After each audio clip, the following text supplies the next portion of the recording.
E continuando a leitura do livro de Gênesis, hoje nós vamos ler Gênesis capítulo 18. Vamos orar?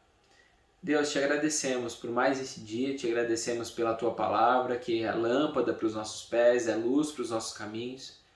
Pedimos que o Senhor nos ajude nessa caminhada até o centro da tua vontade, nos evite de tropeçar e ficar pelo meio do caminho. Em nome de Jesus. Amém. Gênesis 18, 1. O Senhor apareceu a Abraão perto dos carvalhos de Manre, quando ele estava sentado à entrada de sua tenda, na hora mais quente do dia. Abraão ergueu os olhos e viu 3 homens em pé a pouca distância. Quando os viu, saiu da entrada de sua tenda, correu ao encontro deles e curvou-se até o chão. Nessa atitude de ter corrido até eles e ter se curvado até o chão, a gente entende essa aparição aqui dos 3 homens como uma teofania, ou uma manifestação do próprio Deus em forma humana. Versículo 3, disse ele, meu Senhor, se mereço o seu favor, não passe pelo seu servo sem fazer uma parada. Ele se refere a um só dos 3, como se esse um fosse diferenciado. Abraão fala justamente com ele. Mandarei buscar um pouco d'água para que lavem os pés e descansem debaixo dessa árvore. Vou trazer a vocês também o que comer para que recuperem as forças e prossigam pelo caminho, agora que já chegaram até este seu servo. Está bem, faça como está dizendo, responderam.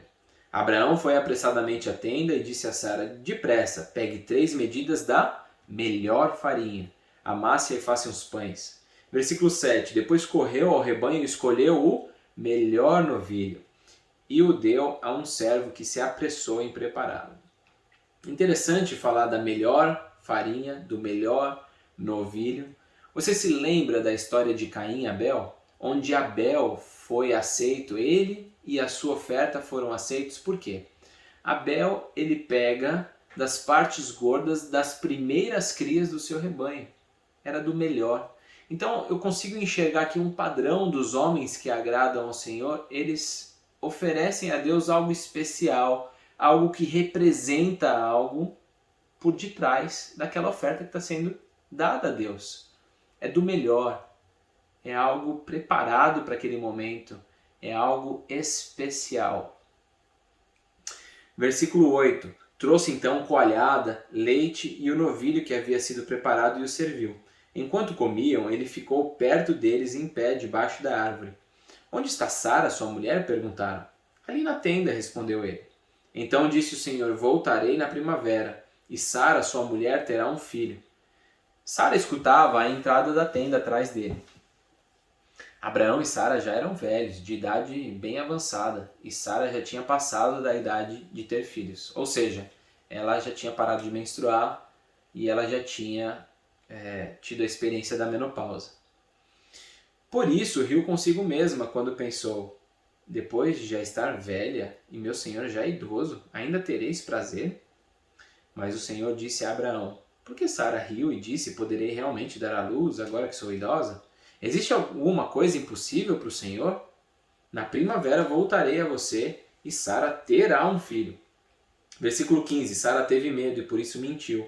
Eu não ri.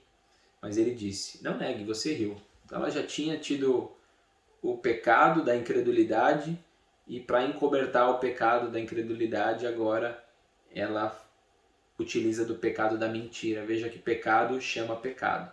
Então quando houver um pecado é melhor cortar esse primeiro para que não dê margem para o segundo. Ela poderia muito bem ter assumido que ela riu, falou desculpa. Versículo 16. Quando os homens se levantaram para partir, avistaram lá embaixo Sodoma. E Abraão os acompanhou para despedir-se. Então o Senhor disse, esconderei de Abraão o que estou para fazer? Olha só, Deus está dizendo assim, acho que eu não vou esconder os meus segredos para Abraão.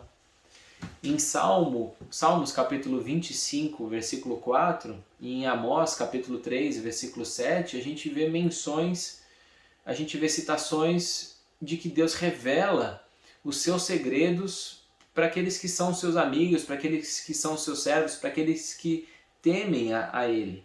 E aqui Deus está dizendo exatamente isso, eu não vou esconder de Abraão o que eu estou prestes a fazer. Abraão será o pai de uma nação grande e poderosa, e por meio dele todas as nações da terra serão abençoadas.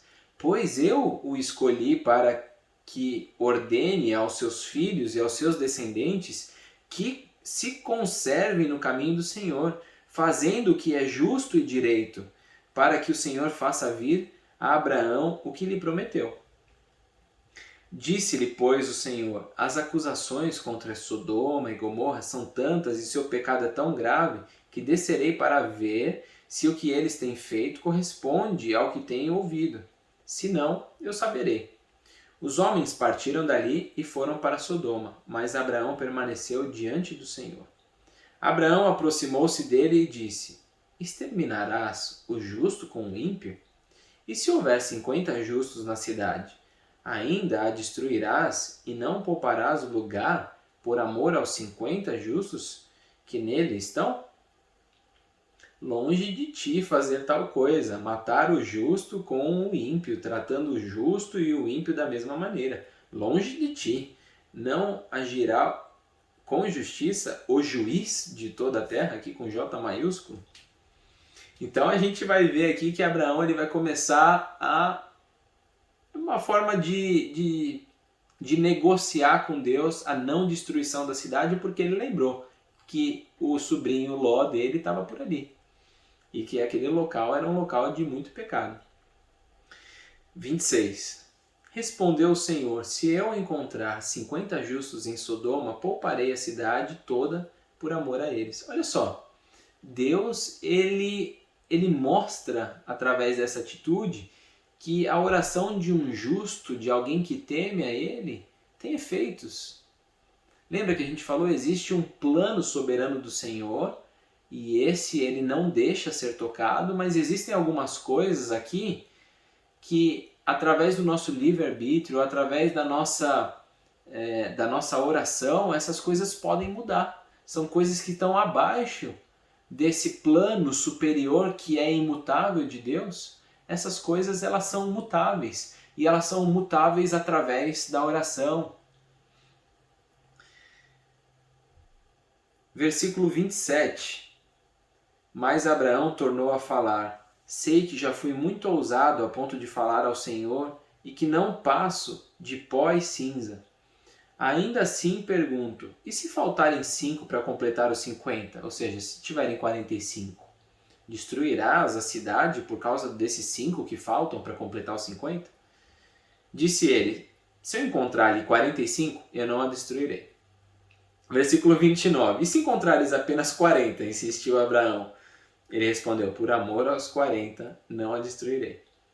Então continuou ele: não te ires, Senhor, mas permite-me falar. E se apenas 30 forem encontrados ali?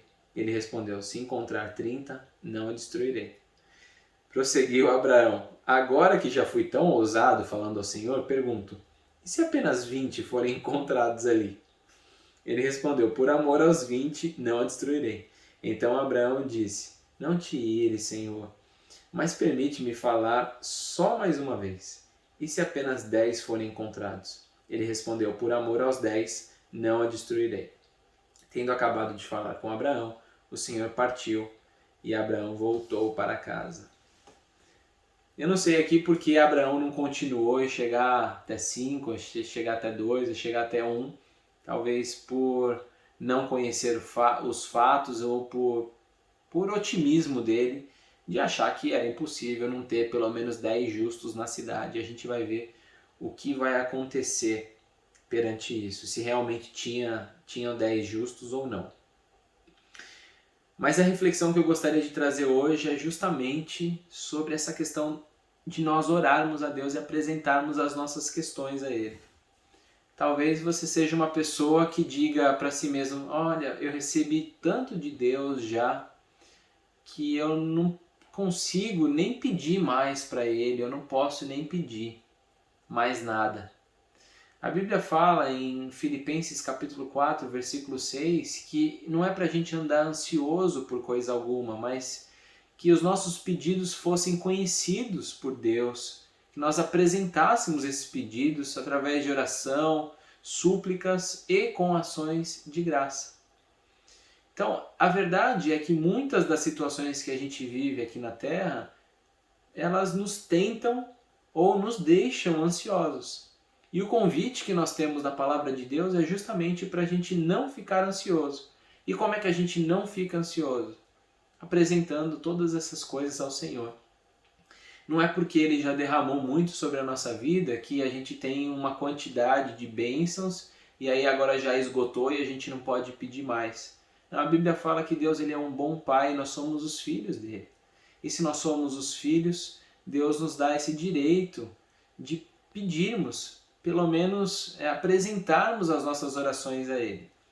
E é claro, em sua grande soberania, em seu grande poder, e sendo um pai amoroso, muitas coisas ele vai falar não. E muitas coisas ele vai falar sim. O que a gente tem que entender é que muitas coisas só não acontecem na nossa vida justamente porque nós não oramos. Eu quero convidar você, a partir de hoje, a orar por isso que tem te deixado tão ansioso, tão preocupado, tem até tirado a sua saúde. Coloca o joelho no chão, apresenta isso diante de Deus e fala: Senhor, eu aprendi que não posso ficar ansioso. E o jeito de eu não ficar ansioso é justamente apresentando essas coisas ao Senhor. Cuida do meu coração. Eu tenho a plena convicção de que o Senhor irá te responder e Ele vai te entregar, não necessariamente aquilo que você está pedindo, mas sempre o melhor. Se o melhor for aquilo que você está pedindo, certamente você vai receber.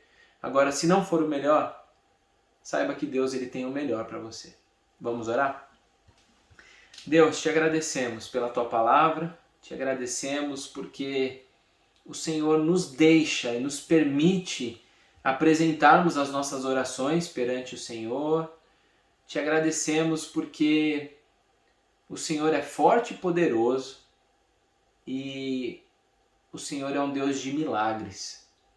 Pedimos que o Senhor tire toda essa ansiedade do nosso coração, nos ajude a confiar em Ti, nos ajude a ter essa fé de entregar nas Tuas mãos um fardo, às vezes, que é pesado para nós, e tomarmos o Teu fardo, que é leve.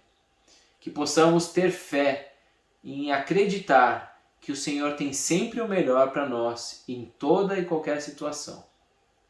Te louvamos e te agradecemos no nome santo de Jesus. Amém. Deus te abençoe e até amanhã, Gênesis capítulo 19.